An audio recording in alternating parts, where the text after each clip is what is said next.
एक कौन सी सब्जी होती है जो पितृपक्ष में ब्राह्मण को भोजन कराते समय नहीं बनाई जाती?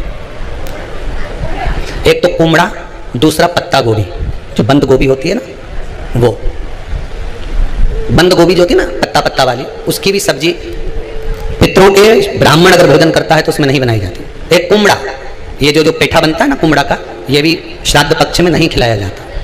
मार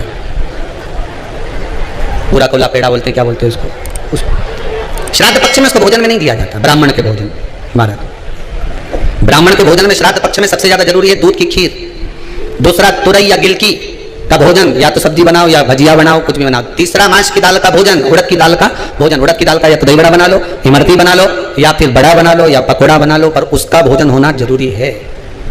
3 भाग, दूध का भोजन आहूतों के हिस्से में चले जाता है, गिलकी और तुरई का भोजन पितरों के हिस्से में चले जाता है, मांस की दाल का भोजन, उड़द की दाल का भोजन प्रेतों के हिस्से में चले जाते हैं। इसलिए ये 3 भाग का भोजन ब्राह्मण जब श्राद्ध पक्ष का भोजन करे तो उसमें बनाना जरूरी, बहुत जरूरी। आपके यहां जब श्राद्ध हो भोजन अवश्य है। कई लोग कहते हैं गुरुदेव जब हम गया जी से आ जाएं तो क्या ब्राह्मण भोजन कराना जरूरी है? क्यों नहीं कराओ, क्यों नहीं करा? क्या गाय की रोटी निकालना जरूरी है? स्वान की रोटी निकालना जरूरी है? कौवे की रोटी निकालना जरूरी है? हम कहते हैं अगर श्राद्ध गया जी का हो गया तो भले कौवे की मत निकालो, पर गाय की, स्वान की, ब्राह्मण जन की भोजन प्रसाद जरूरी। देखिए जब ज्यादा घर में पितृदोष हो ना, ऐसा लगे तो पितृदोष बहुत ज्यादा है, 1 रुपये कमा रहे हैं, 1.25 रुपये खर्च हो रहा है, हाथ में पैसा नहीं टिक रहा, दुकान 4 दिन अच्छी चल रही है, फिर व्यापार डाउन हो जाता है, कोई पैसा लेकर भग गया, नहीं दे रहा, कहीं कर्जा मात्रा बढ़ गई है, ये पितृदोष के लक्षण है कुछ। इसमें आपके घर में जो भी रुद्राक्ष पड़ा हो, जो भी रुद्राक्ष रखा हो, क्योंकि संभाल के तो आप लगते नहीं, पटक देते यहां, जो भी रुद्राक्ष आपके घर में रखा हुआ, एक पानी के पात्र में उस रुद्राक्ष को डाल दीजिए, उसमें 1 चावल का दाना डाल दीजिए।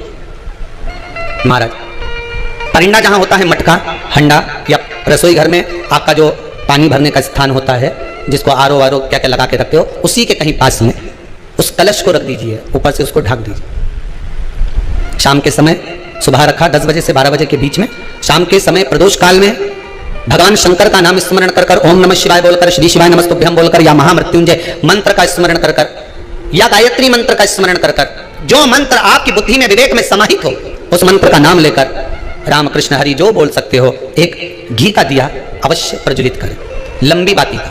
कौन सी बाती का? फूल बत्ती का नहीं, गोल बत्ती का नहीं, लंबी बाती का। बत्ती का मुख दक्षिण की ओर, कहां पर होना चाहिए? दक्षिण की ओर, ना पूरब, ना पश्चिम, ना उत्तर, बत्ती का मुख कहां हो? दक्षिण की ओर।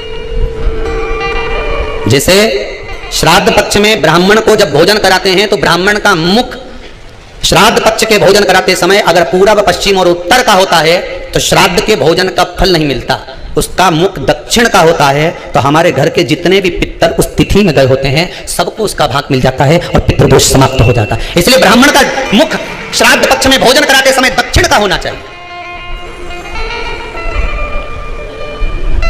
ब्राह्मण का मुख दक्षिण का हो, यहां तक शास्त्र कहता है।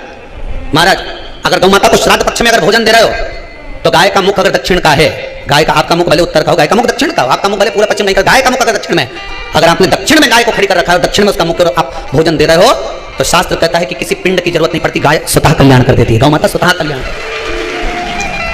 दक्षिण मुखी हो तो दिए की जो बाती का मुख कहां होना चाहिए? दक्षिण का, और दक्षिण का मुख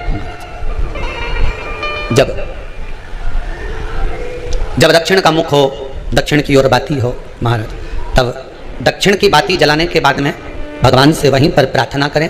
जो कलश रखा है उसके ऊपर जो प्लेट रखी है, ढका गया है, वहां अपना सीधा हाथ रखें और अपने पूर्वजों का, अपने पितरों का स्मरण करें कि मेरे धन को लेकर कोई चले गया, मेरा व्यापार ऐसा चल रहा है, मेरा घर में बच्चों का विवाह नहीं हो रहा, या घर में इतनी अशांति है, या तकलीफ है, या कष्ट है, ये सब का स्मरण कर कर उस कलश को रात्रि भर रखे रहने दें। सुबह स्नान आदि करने के बाद फिर एक घी का दिया दक्षिण की ओर लगाकर सुबह 10 बजे से 12 बजे के बीच में उस जल को शिव जी को समर्पित कर कर आ जाएं और वो रुद्राक्ष लेकर वापिस आ जाएं। महाराज वापिस आ जाएगी। उस रुद्राक्ष को अपने घर में रख दीजिए, वर्ष भर वो रुद्राक्ष आपको कभी बीमारी से नहीं घिरने देगा, कभी किसी जगह खड्डे में नहीं जाने देगा, वो उन्नति की ओर ही बढ़ाएगा। भले कोई भी रुद्राक्ष हो, 1 मुखी से लेकर 14 मुखी, 20 मुखी, 18 मुखी, जो रुद्राक्ष आपके पास में, आप तो उसका स्मरण करिए,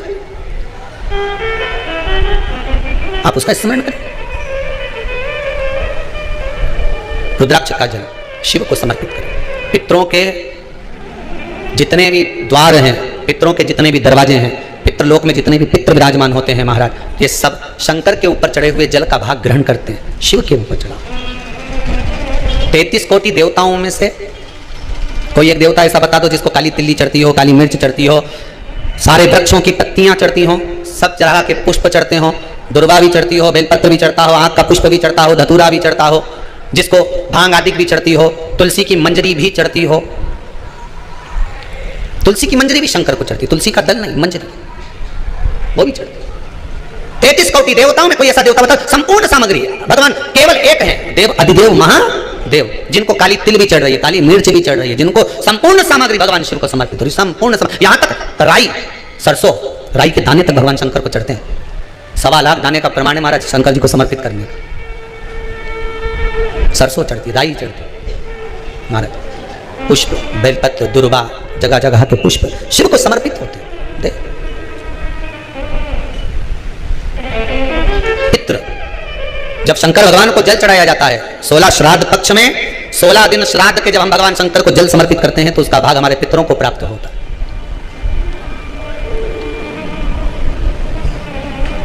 केवल 16 श्राद्ध के दिन ही ऐसे होते हैं जिसमें शंकर भगवान को जल में दूध मिलाकर चढ़ाने की जगह, दूध भले 1 चम्मच चढ़ा रहे हो पर अलग से चढ़ाओ, कच्चा दूध अलग से चढ़ाओ, उसके बाद भले तुम जल चढ़ा दो, पर लोटे में जल में दूध मिलाकर 16 दिन श्राद्ध पक्ष में नहीं ले जाना।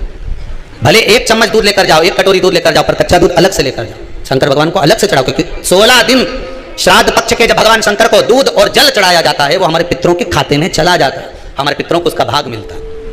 इसलिए शंकर भगवान को कच्चा दूध भी चढ़ाओ तो पानी में मिलाकर नहीं, एक अलग से 1 चम्मच ले जाओ, भले फिर शिव जी को चढ़ा दो, भले छोटा सा कटोरी मिलेगा चढ़ा दिया, जल ले गए चढ़ा दिया, वो हमारे पूर्वजों को प्राप्त होता है, तो हमारे पूर्वजों को प्राप्त होता है। जिस बालक बालिका का जॉब नहीं लग रहा हो, सर्विस नहीं लग रही हो, नौकरी नहीं लग रही हो, जगह पहले करते थे जॉब अब छूट गई, 2 साल हो गए, 3 साल हो गए, सर्विस नहीं लग रही हो, बहुत प्रयास कर लिया हो, बहुत प्रयास, तो महाराज काली तिल्ली को पीस कर उसको जल के पात्र में डालकर अपने घर के मटका परिंडा, पितरों का जो स्थान होता है, जलाशय होता है, उसके पास में एक पात्र में रख दीजिए। बेलपत्री या बट का पेड़ या पीपल का पेड़, इस वृक्ष के नीचे 1 रात्रि तक रखे रहने के बाद में दूसरे दिन अपनी कामना करता है, जिनका जॉब नहीं लग रहा, सर्विस नहीं लग रही, नौकरी नहीं लग रही, या कहीं उलझने उत्पन्न हो रही है, उस व्यक्ति को हाथ में ले जाकर उस पात्र का जल, 3 वृक्ष पितरों के तुल्य हैं, कल की कथा में कहा था, पहला बेलपत्री का, दूसरा पीपल का, तीसरा बट का, ये 3 पितरों के तुल्य हैं। इन 3 में से किसी भी वृक्ष के नीचे उस काली तिल के जल को समर्पित कर दीजिए महाराज। बाबा चाहेगा, भोलेनाथ जी चाहेगा तो 3 महीने में कहीं ना कहीं योग बना ही देगा, ये पक्का। बाबा पर विश्वास रखो, शंकर भगवान पर भरोसा विश्वास रखकर आप कार्य करेंगे, क्यों ना हो।